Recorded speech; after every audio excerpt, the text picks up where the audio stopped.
سب سے پہلے تو سیفری کی اطاعت کو تو میں دو قومی نظریے کی ایکسٹینشن سمجھتا ہوں. ظاہر ہے ہم جب دو قومی نظریے کی بات کرتے ہیں تو تحریک پاکستان پس منظر میں آ جاتی ہے اور وہ پھر پاکستان کا مطلب کیا لا الہ الا اللہ والا نعرہ آ جاتا ہے. لیکن حقیقت کے اعتبار سے اگر آپ دیکھیں تو یہ ایک 400 سال کا عمل تھا جس کے نتیجے میں پاکستان وجود میں آیا اور وہ مجدد الف ثانی سے شروع کرنا پڑتا ہے کہ جب حکومتی سطح پہ یہ محسوس کیا گیا کہ کوئی وحدت ادیان کی صورت بن جائے اور ایک ایسا مذہب ایجاد کر لیا جائے کہ سارے ہندوستانی اس کے یہ جو تقسیم ہے تاکہ ختم ہو جائے اور ایک مذہب کے اوپر سب متحد ہو جائیں. تو آپ کو معلوم ہے کہ وہاں پہ شیخ احمد سرندی رحمۃ اللہ علیہ نے کھڑے ہو کے اس کی مخالفت کی اور وہ ایک مسلمان بادشاہ کے مقابلے میں مخالفت کی اور مسلمانوں کے جداگانہ تشخص کی بات کی.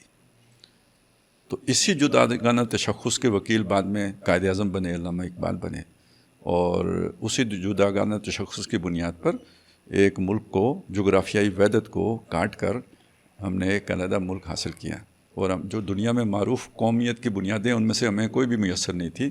تو یہ جو لا الہ الا اللہ کو ہم نے ایک نئی جو ہے نا جیت دے دی. اس سے پہلے لا الہ الا اللہ جو ہے نا بس ایک مذہب کا وہ عقیدہ تھا, ہم نے اسے ایک سیاسی جو ہے نا وہ سلوگن بنا دیا.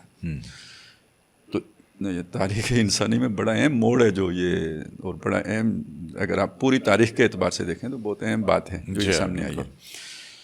اور اب آپ دیکھیں کہ ایک وقت میں نسل پرستی کی بنیاد پر, زبانوں کی بنیاد پر مسلمانوں میں تقسیم ہوئی تھی.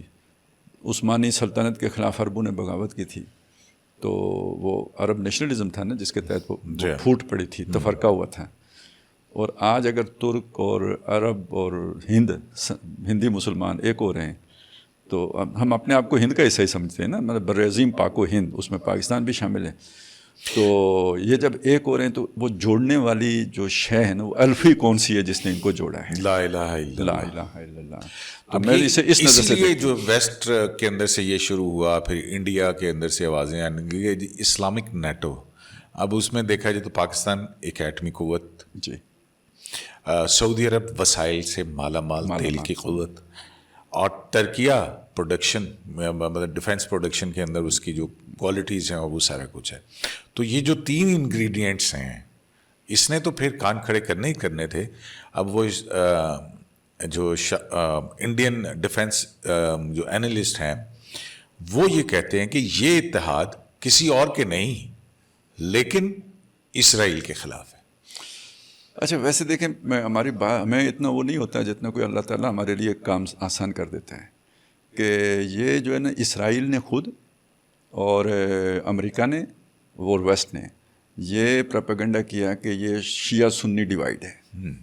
ٹھیک ہے, وہ اسے یہ رخ دینے کی یا یہ والا جو ہے نا اینگل دینے کی کوشش کر رہے ہیں اور اس نے کیموفلاج کر دیا اس اصل بات کو جو اس اطاعت کے پیچھے چھپی ہوئی ہے. وہ اصل بات یہ ہے جو آپ نے بیان کی ہے کہ دیکھیں اس سے پاکستان کو انڈیا سے لڑنے کے لیے ان میں سے کسی کی کوئی اتنی خاص ضرورت نہیں ہے. انڈیا کو تو ہم سنبھال لیں گے ویسے بھی وہ ٹھیک ہے نا, پہلے بھی ہم نے سنبھال لیا تھا, آئندہ بھی سنبھال لیتے. اور جب ہمارے ٹینکوں میں ڈیزل نہ رہا تو ہمارے پاس کچھ اور ہے جو ہم کام تمام اپنا بھی تو اب تو سائبر اسپیس کے اوپر بہت کچھ ہے وہ دیکھیں آپ. تو اصل میں تو یہ اطاعت ضرورت جو ہے نا ہمارے دوسرے 2 پارٹنرز کی ہے.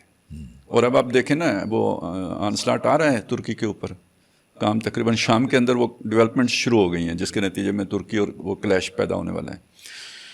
اور اس میں اگر آپ ایک اور اس سے دیکھیں نا یہ جو بھی سارا یعنی تھوڑا سا ہمارے اندر ایک وہ بھی ریئیکشن بھی ہے کہ جب ہماری انڈیا کے ساتھ جنگ تھی تو اسرائیل کے بعض لوگ آ کے دہلی میں بیٹھے تھے, بلکہ کشمیر میں بھی آ کے مقبوضہ کشمیر میں بھی آ کے بیٹھے, پلوامہ کے پیچھے سے نکلے تھے. اب وہ تو کوئی کمشنر کے ساتھ سارے برابر بھی ہو گئے تھے نا.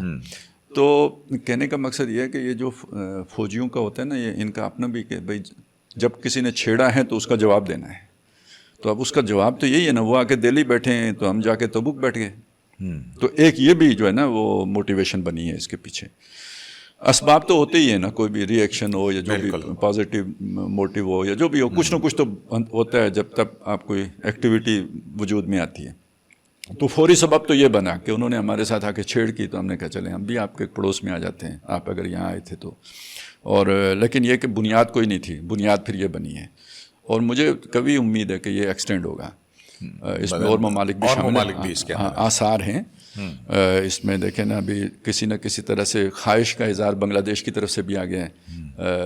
اس کے بعد دیکھیں کتنے عرصے کے بعد یہ شام کے وزیر خارجہ نے پاکستان کا دورہ، کتنے عرصے کے بعد دورہ کیا. شام کے ساتھ ہمارے کبھی اتنے اچھے تعلقات نہیں رہے، وہ ذوالفقار کے زمانے میں خراب ہوئے تو خراب ہی ہوتے چلے گئے.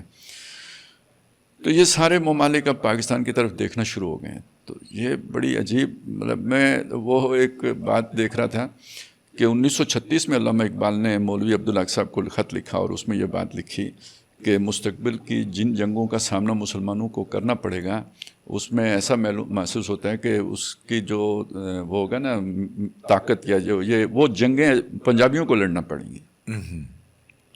اب وہ اقبال کے زمانے کے پنجاب کو ذہن میں رکھیے گا نا، وہ جو تقریباً وہ سارا ہی یعنی یہ کے پی کے بھی اور کشمیر بھی اور سارا کشمیر کے پی اور پنجاب تو یعنی ان کو لڑنی پڑیں گی.